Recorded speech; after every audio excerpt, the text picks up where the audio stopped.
নারীদের আত্মবিশ্বাসী হয়ে মাথা উঁচু করে চলার ও লড়াইয়ের আহ্বান জানিয়েছেন বলিউড অভিনেত্রী ও সাবেক বিশ্বসুন্দরী ঐশ্বরিয়া রাই বচ্চন। সম্প্রতি একটি আন্তর্জাতিক প্রসাধনী দ্রব্যের বিজ্ঞাপনী দূত হিসেবে একটি অনুষ্ঠানে যোগ দিয়ে এমন আহ্বানের কথা বলেন তিনি। নারীদের হয়রানি ও কটাক্ষের শিকার হওয়া নিয়ে কথা বলেন অভিনেত্রী। সেখানে তাকে প্রশ্ন করা হয়, রাস্তাঘাটে নারীরা কিভাবে হয়রানি মোকাবেলা করবেন।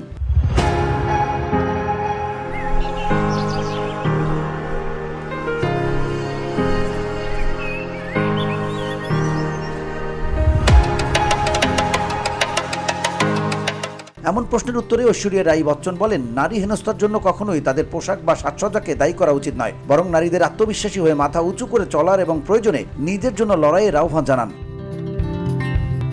এবার সাবেক এই বিশ্বসুন্দরী পাল্টা প্রশ্ন ছুড়ে বলেন, অপর প্রান্তের মানুষটির চোখের দিকে না তাকালেই পার পেয়ে যাবেন ভাবছেন? তাহলে বলি, একদম নয়। মোকাবেলা করতে হেনস্থাকারীর চোখের দিকে সোজাসুজি তাকাতে শিখুন, মাথা উঁচু করে হাঁটুন।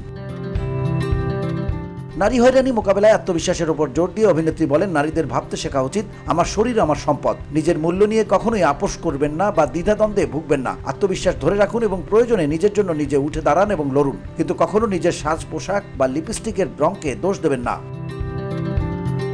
VOD Bangla news desk.